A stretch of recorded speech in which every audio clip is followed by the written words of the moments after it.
Welcome, everybody, to today's meeting of the Royal Society for Asian Affairs. We're very pleased to have as our speaker Victoria Jones from the Asia Pacific Foundation. And it's very nice to see some of you actually in the room today. More people were registered, but as you might have expected, snow in London, for those online, there is snow in London, has inevitably deterred some people from making the trip into town. But we're delighted to see those of you that are here. And it's a great pleasure to be able to run events in person again after what has been a very long gap. I'm not going to take up any more time now. I will reappear after Victoria has finished talking to help manage questions. But for now, I will hand over to our speaker. Victoria, welcome. Hi, everyone. And again, thanks for actually people who came in person. Horrible weather. It means a lot that you actually came. So thank you for that. And thank you very much to Michael for organizing the event and inviting me to give the talk. Like he said, my name is Victoria Jones, and I am a senior research fellow at the Asia Pacific Foundation, which is an international policy assessment group based in London. We primarily conduct research on international security matters with a focus on Asia, as the name would suggest. In addition, I am also the co-founder and chief editor of a digital media platform called Interzine, which uses historical context to give perspectives on current events. And today I'm going to be talking to you about China's agenda in the Himalayas in terms of the realms of culture and geopolitics. All of this research that I'm going to be talking with you about today, I conducted on the ground in the Himalayas on a research trip that happened last year. And also, just a note before I get into the thick of it, what you want to keep in mind is a lot of what I'm going to talk about centers around Tibet. And even though I did not go to Tibet, we're going to be talking about how all of these issues kind of revolve around Tibet on the periphery. So in Nepal, in Dharamshala, India, and in Ladakh in India. So that's just something I wanted to flag before I start. And we're going to investigate the geopolitical, cultural, political, economic, and military dynamics when it comes to China's agenda in this region. So a couple of key themes that I want to lay out, just again, to keep in mind throughout the presentation. First, cultural and historical revisionism. The CCP is engaging in a concerted effort and strategy surrounding these concepts. Second is the selection of the next Dalai Lama and how the CCP is thinking about that, how it's affecting their behavior, and as well as the Tibetan response to that from, for example, members of the diaspora. The third is methods that the CCP uses in order to intimidate Tibetans that are living abroad, for example, in India and Nepal. And I'll get into more detail on that throughout the talk. And the last is tactics of expansionism in terms of territory and military that the CCP is using in this region specifically. Also, just to note, most of the photos in the presentation, I took them myself. So even though the last slide with the mountains, I took that one, that was in Ladakh. This photo is in Dharamshala in India. So I'm going to sort of take you through the trip in terms of chronology. So the order in which I went to each location, that's how I'll be giving the presentation. This is a photo in Leh in Ladakh. So first I went to Nepal, specifically Kathmandu, the capital, and also Tatopani, which is a border region right next to Tibet. And then also I went to India, Dharamshala, which is in the state of Himachal Pradesh and is the home to the Dalai Lama and the Tibetan government in exile. That's where they reside and as refugees.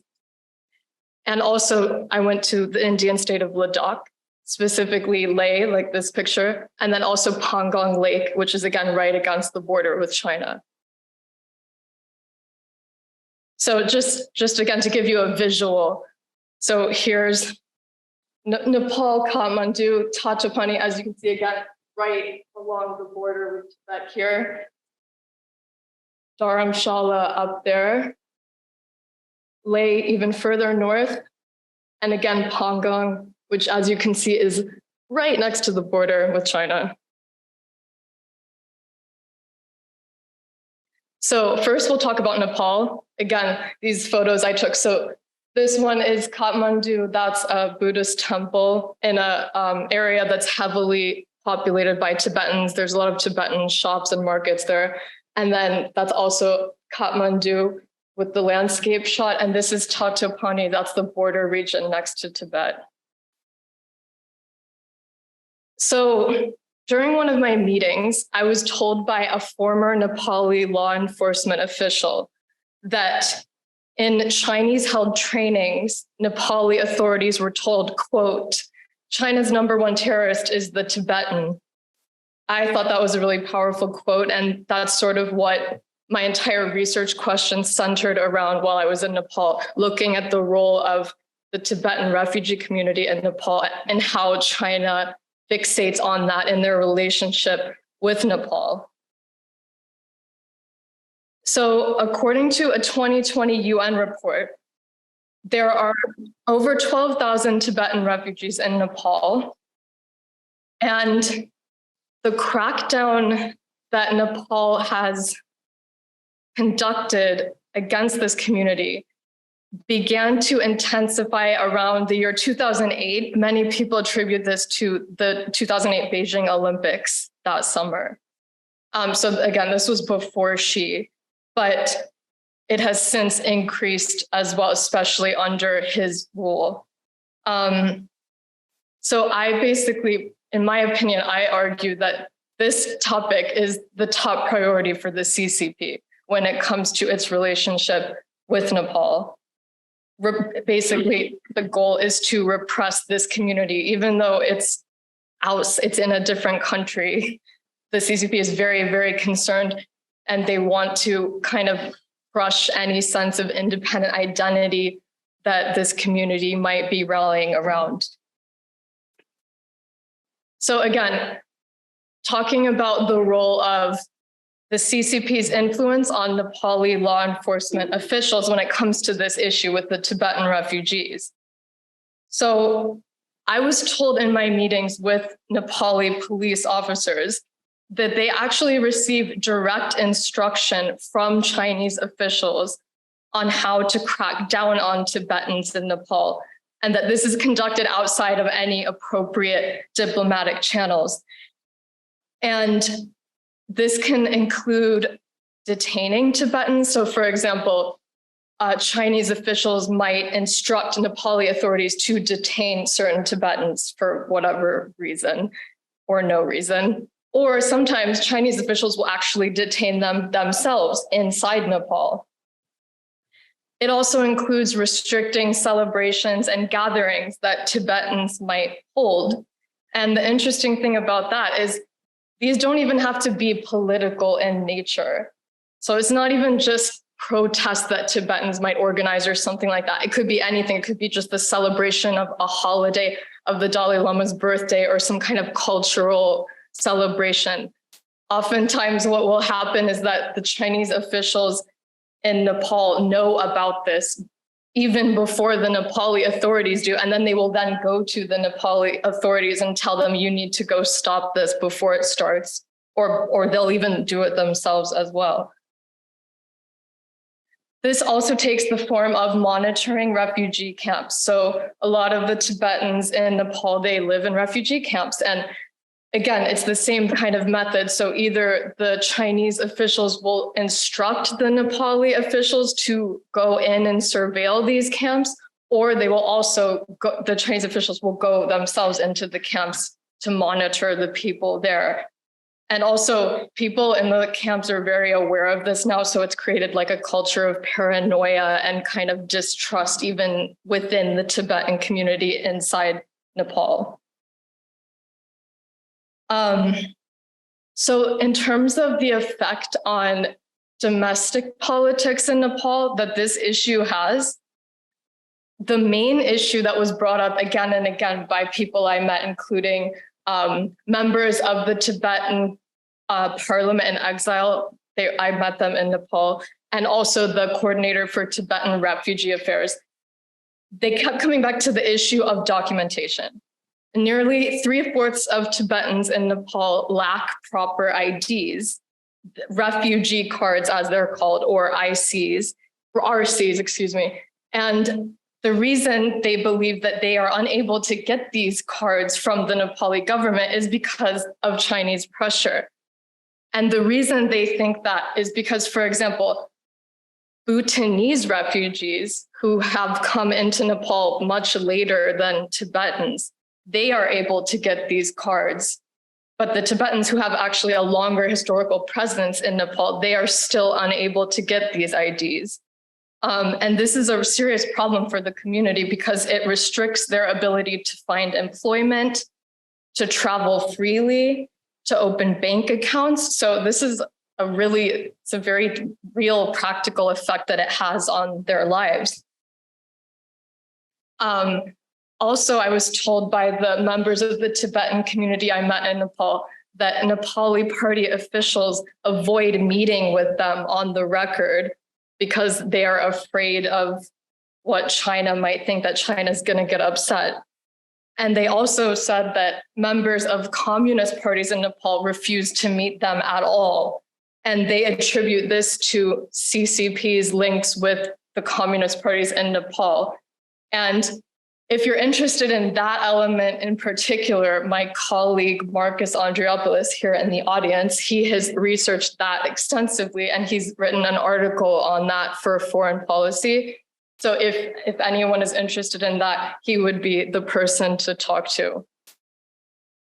And also just as a note, when I had these meetings with the Tibetans in Nepal, they were so nervous about it that we couldn't even meet at a normal location. So other meetings we were having were being held at hotels and things like that, but they wouldn't, they refused. They said, no, we have to meet you in a secure location because we're so afraid to talk about these things openly. So that just kind of gives you a sense of how worried they are and how the kind of culture of, again, paranoia that's been created in Nepal for this community.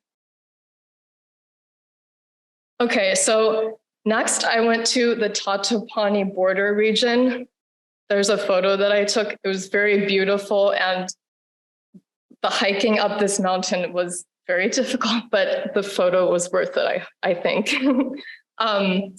So this used to be a place of intercultural exchange.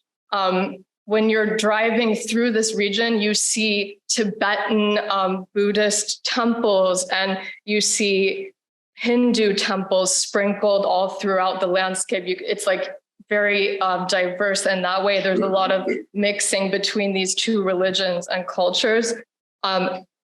And that's also what was confirmed to me by speaking with people who live in this community, like journalists and other community members. They also were talking about that sense of intercultural exchange that's been, historically, that's been the case in this region for decades. That has now changed. And the reason, I was told by people I met in Nepal, such as academics, journalists, and people specifically residing in this community, it all changed in 2015 with the earthquake in Nepal, because what had happened was Chinese rescue workers claimed that in the destroyed homes, when they were carrying out their humanitarian work there, they saw images of the Dalai Lama in homes in this region in Nepal. So they did not like that. And they then demanded that Nepal move the Tibetans who might have been living in this region, move them to other parts of Nepal because they didn't want any kind of community cluster like that. And that made them very nervous to see those images of the Dalai Lama in these destroyed homes. So now essentially what you have left in this region, it's mostly deserted, which is again really sad because the stories we heard here about what a thriving place it used to be with all these Tibetan marketplaces and things like that, it's just not there anymore. And yeah, and the Chinese also demanded that Nepal restrict this border crossing after the earthquake again, and they wanted the Tibetans living here to kind of disperse throughout Nepal. Okay, that's the end of, that's the end of the Nepal leg for now. So next I went to Dharamshala, India, which again is where the Dalai Lama resides. And it's home to the Tibetan government in exile and a huge Tibetan community there. I took these photos. The one with the rainbow actually was once we came out of a meeting. It was raining really hard. We came out and saw, it's actually a double rainbow. I don't know if you can see that, but people were saying that was a sign of hope. And that was a very beautiful moment there. So one point that I want to make is that the Tibetans in Dharamshala are not a monolith. So they are all united in the sense that they want to preserve Tibetan culture, identity, and protect human rights of Tibetans, but they have different ideas on how exactly to do that. So some of the people that I met, like activists and academics in Dharamshala that are Tibetan, they advocate for total independence of Tibet, but others advocate for what's called the middle way approach, which essentially is a level of autonomy for Tibet, but still administered by China, and also obviously protecting Tibetan rights and things like that. This approach is advocated by the Dalai Lama and the Central Tibetan Administration. That's their official stance on this issue. And some people have asked me, why would China still be so fearful of the Dalai Lama if he's not even advocating for full independence? He's advocating this middle way approach. And I would just say that the simple answer is that the CCP fears any kind of Tibetan leadership that they don't have control over, especially someone like the Dalai Lama. You know, he's very, very powerful figure that people can rally around, and that scares China. So people that I met with in the Central Tibetan Administration and security officials working there told me of regular campaigns carried out by the CCP to hack in their devices, and also disinformation campaigns on social media. So for example, there are actually different sects of Tibetan Buddhism, and I was told that there are attempts by the CCP to sow division between those sects on popular platforms in the community like Facebook or Telegram. And also, even interestingly, I was also told that the CCP actually uses that distinction that I just mentioned between people who want total independence and people who want the middle way approach. They will also attempt to create a divide using that difference within the Tibetan community. Tibetans also receive phishing emails in Dharamshala, for example, disguised as invitations to events with the Dalai Lama. The CCP will also threaten family members in Tibet, and using that as leverage, they will attempt to recruit spies within the Tibetan community in Dharamshala. So they might contact people, you know, and say they're threatening or intimidating their family who might still live inside Tibet, and they use that to recruit or lure people in to spy on their behalf. So the goal essentially is that the CCP wants to create an iron curtain between those inside Tibet and those outside of Tibet, like the Tibetan diaspora members, like, for example, the people I was meeting in Nepal or in Dharamshala. So the CCP conducts a lot of intense surveillance of Tibetans' communications and movement inside Tibet. Of course, that's much easier for them to have complete control in that case. So for example, Tibetans inside Tibet They have to submit personal documents to even obtain a SIM card. Tibetans who might choose to visit Tibet if they don't live there, they're only allowed entry with a special permit, and they have to register themselves in Lhasa with the authorities, who will then, of course, track their movement very closely. One member of parliament I met in Dharamshala, he told me a story about his brother.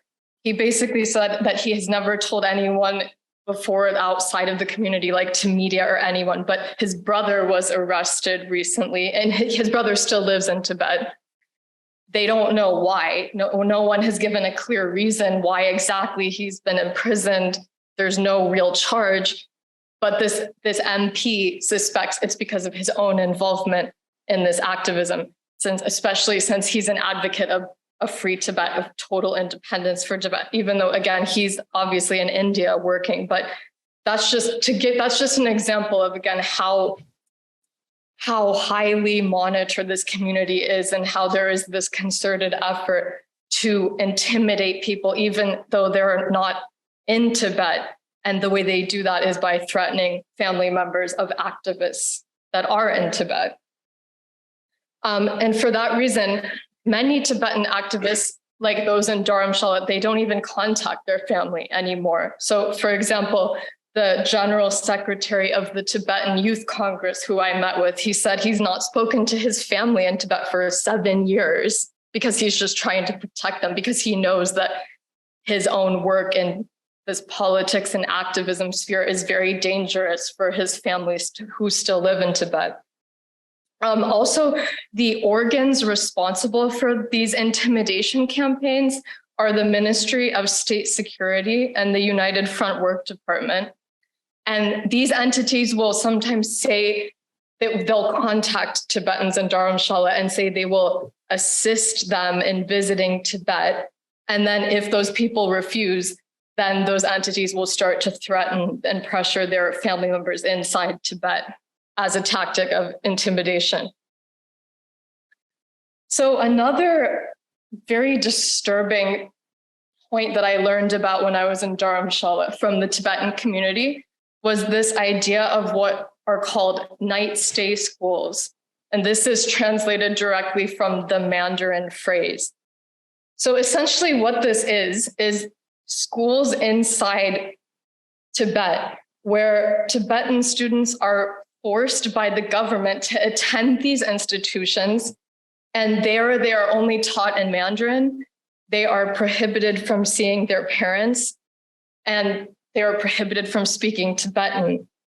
And previously, authorities used to detain parents who refused to send their kids to these schools.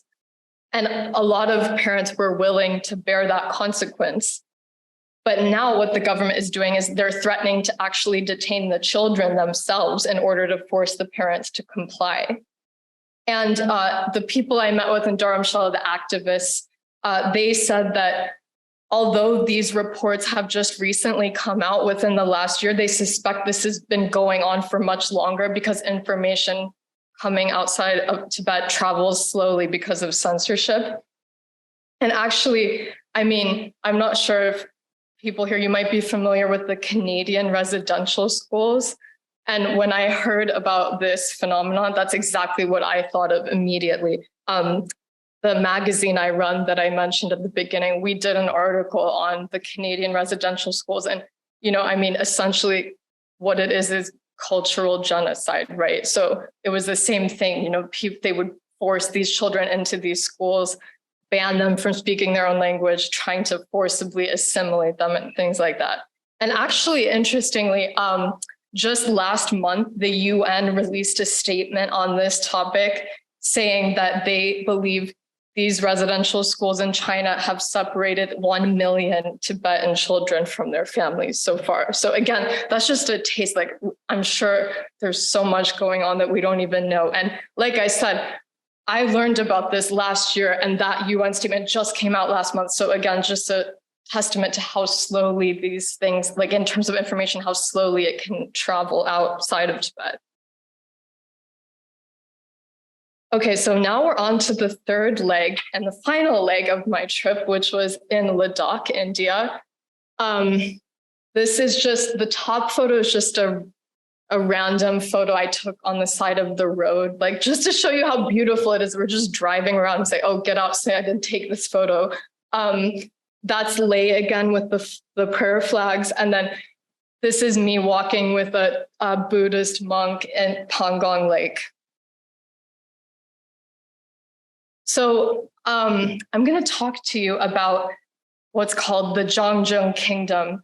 And this is actually the reason why I was, I think, invited to give this talk in the first place. I wrote an article on this for The Diplomat.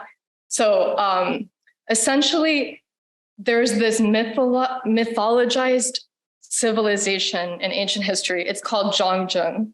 And this is a concept used by the CCP to give them legitimacy in their administration of Tibet, and also to give them legitimacy in expanding their influence in the wider region. So I'm going to explain how exactly they do that. So when I was in Ladakh, local archaeologists and cultural experts I was meeting with, they kept mentioning this Zhangzhung kingdom. They kept saying, you know, we've noticed that China is very, very interested in this one civilization called Zhangzhung. And we don't know like exactly why that is, but it just keeps coming up. We've noticed this. So I picked up and I thought that was very interesting, and I wanted to know why that was. So then I started to ask in future meetings more about it. And I asked, where does this kingdom cover in terms of territory? So the extent is disputed. That's the short answer. Some say that the kingdom included parts of what today includes West Tibet, Nepal, Ladakh, and Gilgit-Baltistan, which is in Pakistan-administered Kashmir.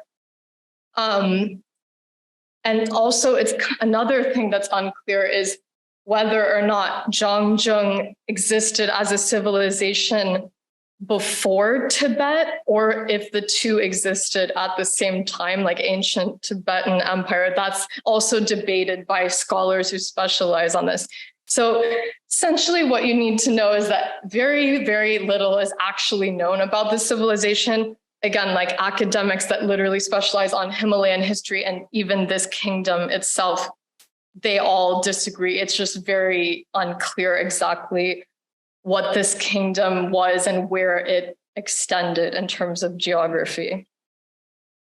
So of course, when you have that in mind, that means it's a topic that's ripe for exploitation and revisionism, which is what the CCP is using it for.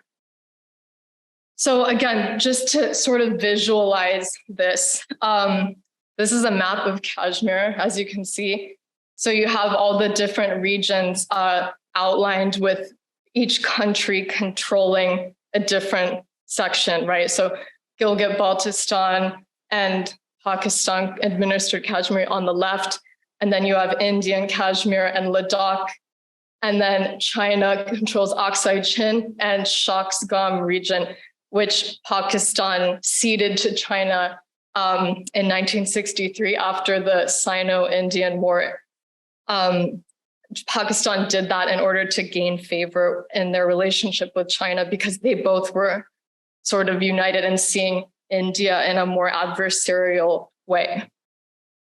So what's key to understand about why exactly China is interested in Zhangzhung is it's all about geography, and it's about specifically the Belt and Road Initiative. And for example, the China-Pakistan Economic Corridor as a part of that. So as you can see here,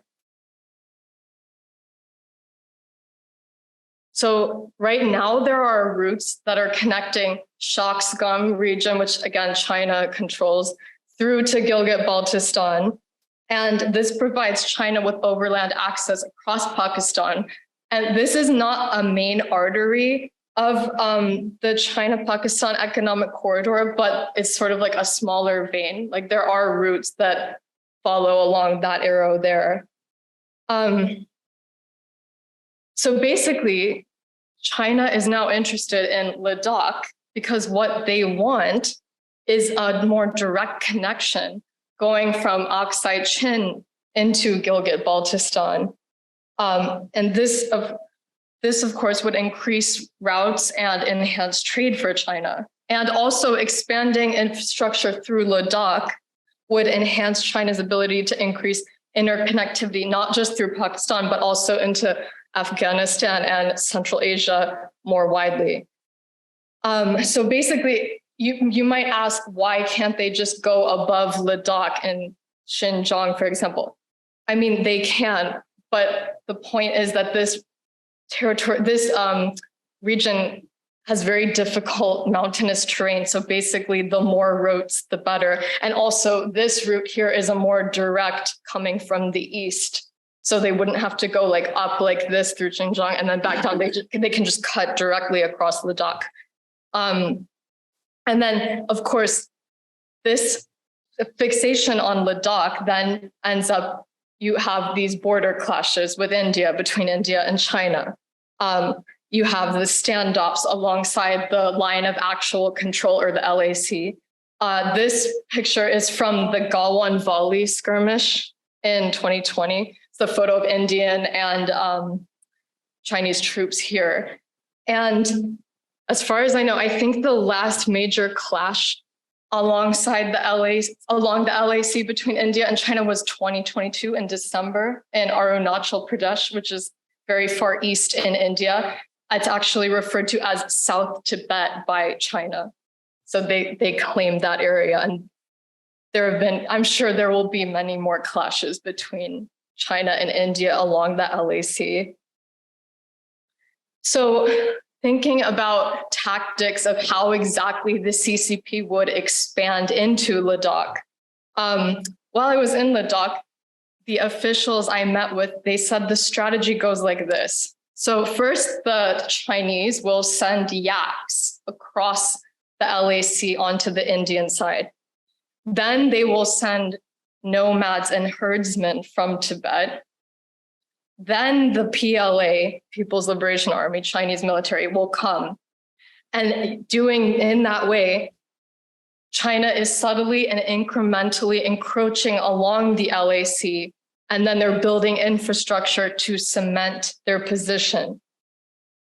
So again, it's very clever, honestly, sending the animals, and then you have the nomads going, and then the military can go and say, oh yeah, well, this is our territory. Look at these people, they're from our side. Even herdsmen have been recruited by the PLA to promote propaganda about how great life in Tibet is and how China has built them better roads and infrastructure, and they have better resources and facilities on their side of the LAC than the nomads have on the Indian side of the LAC. So again, just thinking about this concept of CCP-sponsored revisionism in terms of history and culture. So China wants to link Tibetan culture and religion to Zhangzhung.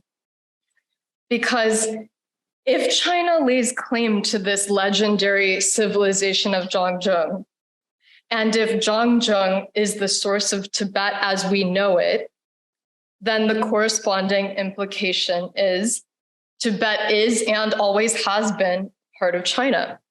And that logic goes both ways for the CCP, because if Tibet is a part of China and its roots lie in Zhangzhung, then Zhangzhung also belongs to China, along with everything it may or may not have encompassed. So Ladakh, for example.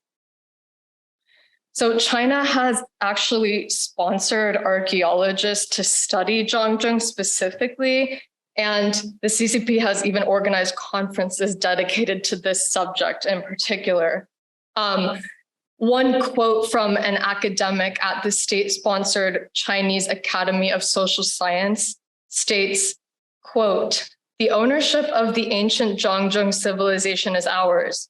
However, for a long time, authority for the interpretation and discourse of power were in the hands of foreigners." The Chinese also funded a program. It was through the Central Propaganda Department, and it was dedicated to Zhangzhung. That started in 2013. And its aims included, quote, reconstituting the origins and genes of Tibetan culture, contributing to a more comprehensive and accurate understanding of Tibetan religious culture and cultural heritage, and promoting the prosperity and revival of Chinese culture. China has also organized conferences on the study of Zhongjung in 2015 and 2018, with the latter including topics like the origin of Zhongjung culture and source of Tibetan history and culture, and Zhongjung culture and the Belt and Road. So they even had a conference literally dedicated to linking Zhongjung to the Belt and Road. So again, the point here is that the CCP is engaging in a concerted effort at the national level to use Zhongjung to justify its territorial, geostrategic, and cultural claims. So that essentially concludes the presentation. I guess I'll just give a couple of final thoughts. Regarding Nepal, something I noticed was there is a big debate in Nepal amongst politicians, activists, NGO workers, authors, people in the media over the effect of Chinese influence. So, there's people saying that they need to be more critical and more careful of Chinese influence. Then you also had people arguing the other side, and they were saying no, because China is investing so much and that's good for us, and they want to kind of play both sides. And so that's just an interesting thing. I'm sure that will continue. And again, Marcus has written on that extensively, specifically the debate within Nepali domestic politics and how these different parties view or relate to China. And again, just thinking about the selection of the next Dalai Lama and how that's going to affect the Tibetan community abroad and the diaspora. Everyone I met who was a Tibetan, they all brought this up, and they even have said that China is going into different monasteries, Tibetan Buddhist monasteries abroad, and trying to essentially buy them off so that they will agree to endorse the Chinese selected next Dalai Lama. And also, again, just thinking about India's response to all of this. So it seemed, based on the people I talked to, that India was not really aware of this whole Zhongjung thing. I mean, the people I met with, they were the cultural experts, the archaeologists, but they sort of were saying that, there are some problems in India with bureaucracy when it comes to funding archaeology and things like that. And just thinking about how India might use like soft power initiatives like that to sort of play this game, if you will, since China is obviously doing it themselves and it's directly affecting India. And again, just thinking about how that all fits into these border clashes that have been taking place along the LAC and what that will entail in the future. So these are 3 articles I've written that go into much more depth about the topics I've discussed today. So one was for Le Monde Diplomatique, that's about the Nepal-China relationship and the Tibetan community as a key factor in that. The second one was for The Diplomat, and that's about Zhongjung and how CCP is using that in its campaign of historical revisionism to justify its claims. And the last one is for Inkstick Media. That was about the community in Dharamshala and all these different groups and people I met and their views on the best way to approach all the issues and challenges they're facing from China. Yes, that's the end. Thank you very much for listening. Hope to answer any questions you might have. Victoria, thank you very much indeed. That's fascinating, and all sorts of echoes in there of other elements of Chinese policy, echoes certainly of the treatment of the Uyghur in terms of the repression you've been talking about in Tibet itself, and of the operations of semi-covert Chinese police stations all over the world, monitoring their own people. I wanted to ask about the surveillance of Tibetans in Nepal and India. Nepal, perhaps not in a very strong position to do much about that. But India should be a different case, and there's no love lost between the Indian and Chinese governments. So what, if anything, does the Indian government have to say about this? I mean, what are they actually doing?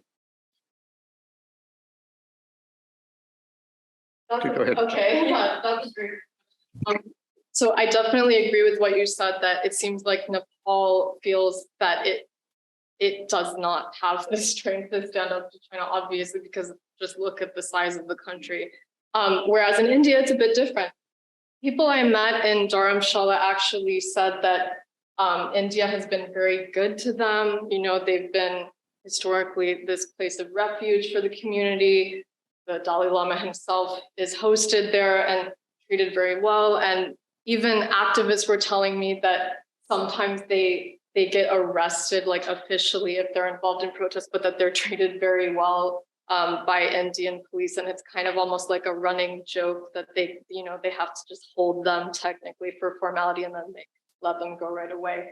But yeah, I think again, there's a difference in opinion amongst members of the Tibetan community. So all of them were united in agreeing that India has done a lot for them and they're very grateful to India and what they have done for the community. But you know, for example, the Tibetan Youth Congress, they want even a stronger stance on this. And they are not unrealistic. They are aware that, you know, these great powers, they have their own interests to consider, and it's not that simple for them necessarily to just go all in on issues like this. But for example, like the Tibetan Youth Congress, their argument was that India should really, they should even like promote independence for Tibet, because then Tibet can be a buffer state and things like that. But again, they know that this is a very high ask. Like they know India has a lot of other things to consider. But yeah, I think it's difficult just because it seemed like in Dharamshala, a lot of the threats were not actually in person necessarily. They were either digital. So again, hacking campaigns, disinformation campaigns, and then also targeting and intimidating Tibetans inside Tibet as ways to pressure and intimidate the activists in India. So that's like the hardest part, right? Because there's not really much India can do to prevent those methods, which is sad and difficult. Thank you. I mean, I'm just going to take one question from the online audience to start with. And to the online audience, I'd just say our apologies that you weren't able to see the slides clearly. We had thought that the screen was shared, and unfortunately it seems not to be. One of the viewers online has picked up the parallel with the treatment of the Uyghur. I don't know if this is a question you can answer, but they ask, how does the CCP repression of Tibetans compare with repression of Uyghurs? That's a very good question. I mean, I personally saw a lot of similarities there in terms of things like forced sterilization. There were claims of that from activists that I met in India. And I know that's also been an issue with the Uyghur community. It's same kind of surveillance tactics, the technology they use, again, the way that they monitor these communities, both inside China and then also even abroad.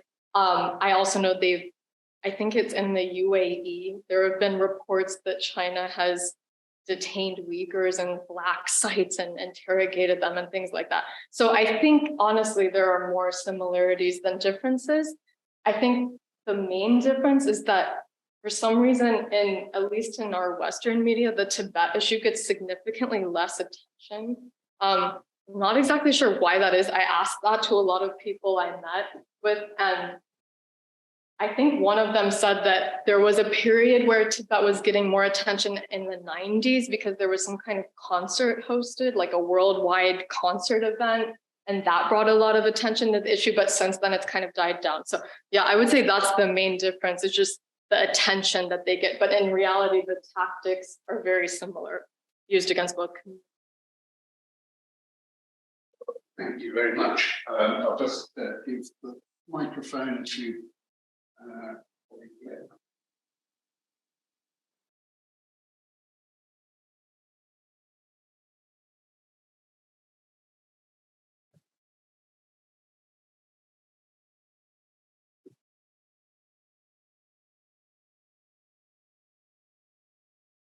Very much indeed.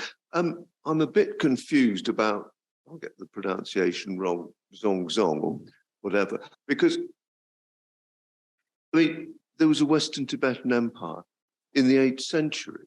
You know, the flux back and forth of different empires based in different places in that part of the world is very well established. And you know, any book, Frankie's The Moravian Missionaries' History of the Dark and Western Tibet is the obvious example, but there are many others where you can open it up and you'll have half a dozen pages which will have maps with sort of different black lines showing all these different empires, which makes it no different from anywhere else. I mean, it's a bit like what the CCP are doing. It's a bit like, you know, if the government in Italy suddenly said, we want the Roman Empire back. And it's not going to work very far. Nobody's going to buy it. Do they really think it's going to work anywhere beyond the locality? Right. I think that's a really good question. I agree with everything you said. It's interesting because it seems from my research on the topic is that, as you were saying, it's more a domestic focus in a way. Like, obviously the topic itself is about a region, but at least right now they're more focused, like with those conferences and things like that. They're first solidifying that domestic element. But again, those conferences, they did have people coming from abroad, and even they've been, you know, there's these academic articles and journals that are in English, but I think a lot of it is still in just Chinese documents. So it's a really good question. I don't know. I know that they at least they want to do it. I guess the question is sort of, if they start pushing it abroad more, will they get pushback? The people that I've spoken to that specialize in Zhangzhung, there are very few in the West. Like, I think basically like 3 or 4 that are still working on it now that I at least was able to find. So, you know, I think maybe the hope on their part is that not many people exactly know about it, so that therefore they can just, you know, come in and say, oh, well, we've done all this research on this and this is how it is. So but I agree with what you said. It's unclear. I don't know exactly if they really, I mean, they're at least behaving like they hope and think people will buy it. But it's a really good point you made. I agree, like with the Italy comparison. Thank you very much for a really enlightening talk. Picking up on one of your final points about the ongoing debate in Nepal about how to manage Chinese influence. But going back to the start of your talk, you spoke about the CCP influence on the Nepalese law enforcement personnel. What's your assessment of the degree to which the current Nepalese government is complicit in those activities of the law enforcement agencies? Thanks. Yeah, really good question. If it's okay, I might direct it to my colleague, because he literally just wrote an article on that exact question. So Marcus, if you want to answer that. Okay. So yes, as Victoria said, I'm Marcus Andriopoulos. I accompanied Victoria on the trip to Nepal and India. To give the short answer on this is, the Nepal government changes so frequently with the fallout of coalitions that the article that I published, I think 2 weeks ago, about the new government is now out of date as of about yesterday, because one of the partners in the coalition has pulled out. To get a broad sort of trend through the Nepal's relationship with China, when they send their law enforcement sort of units to train in China, and other matters such as signing the country up to the Belt and Road Initiative, you find it happens more with, obviously, the communist parties when they're in power. So when the Maoist Center was in power in 2017, 2018, you saw a bit of movement on the Belt and Road Initiative. As soon as that coalition fell apart, and the Nepali Congress, who are more India-leaning, China skeptic, you see a bit more Belt and Road apprehension. And that would, I assume, apply across the board with initiatives such as law enforcement cooperation, and like Victoria said, having that sort of influence of the Tibetan is the primary terrorist for China. So it is a case of whichever party is in charge at that particular day in Nepal.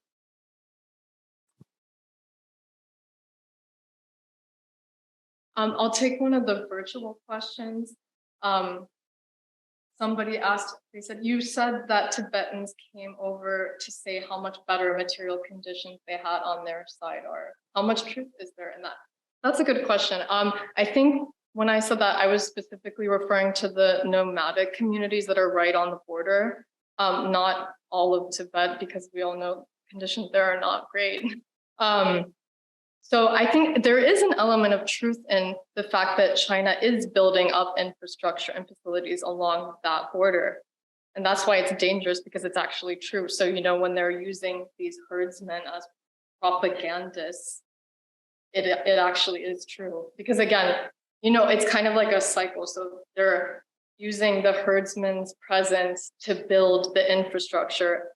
And then they're using the nice new infrastructure as a way to kind of say like, oh yeah, like, it's so great on our side, and telling the nomads on the Indian side about that and creating a kind of pro-China sentiment in that way. Could I just follow up on that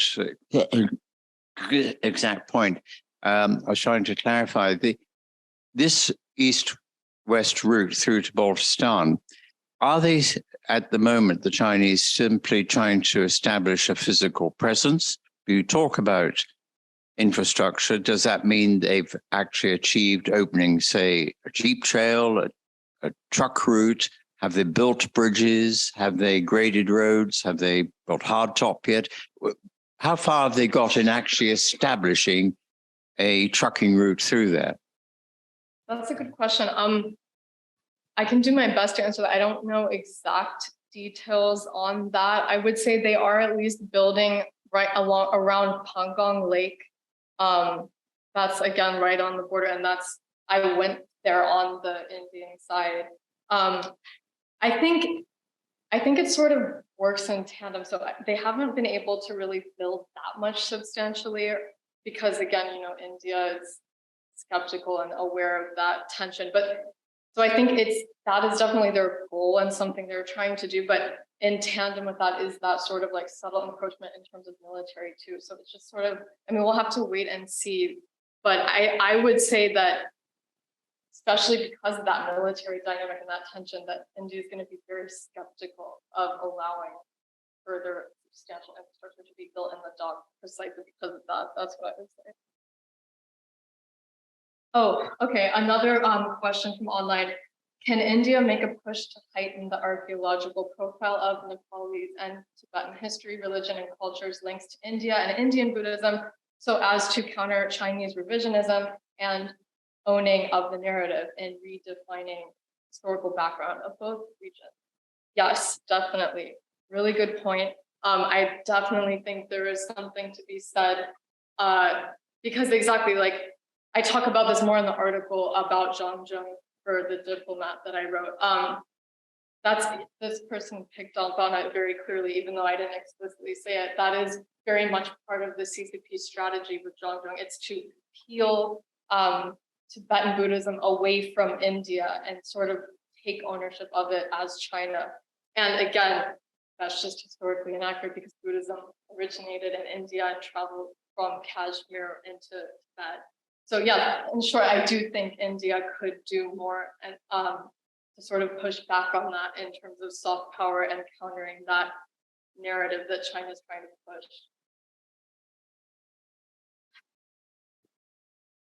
push. Victoria, thank you very much. Jerry Birch, I was signals officer in the recruiting depot in 1962 at the time of the invasion of the Chinese into what was then Northeast Frontier Agency, now Arunachal Pradesh. It certainly caused a bit of concern, and it certainly did in the Deputy High Commission down in Calcutta. But as I understand it, the Chinese also claimed that area as far as the Indus, as far as the river up there, the Brahmaputra. Is that still the case? And did you have any action or interest in that area? I'm actually not sure about that, because I haven't done detailed research into that area. I'm hoping actually to travel to Arunachal Pradesh and learn more about that. So I'm not sure. That's a good question. I'd have to look more into that and follow up. One last question. Thank you, Victoria, for this very insightful talk. I was wondering if you've seen and you think there's any sort of influence of the Tibetan community in Indian politics on a local or even national scale, and to what extent India is likely to leverage that influence in the future with China. Thank you, Elodie. That's a really good question. I don't know, actually. I mean, I know they are definitely trying. They're, especially the Tibetan Youth Congress, they're very, as the name would suggest, politically active. I don't think at present they are having much influence on Indian politics, but that could very well change, especially because India's relationship with China is getting more and more tense with these border clashes. Like, that could be an avenue maybe India would end up pursuing with the dynamic. Yeah, it's very possible, but I didn't see that when I was there yet.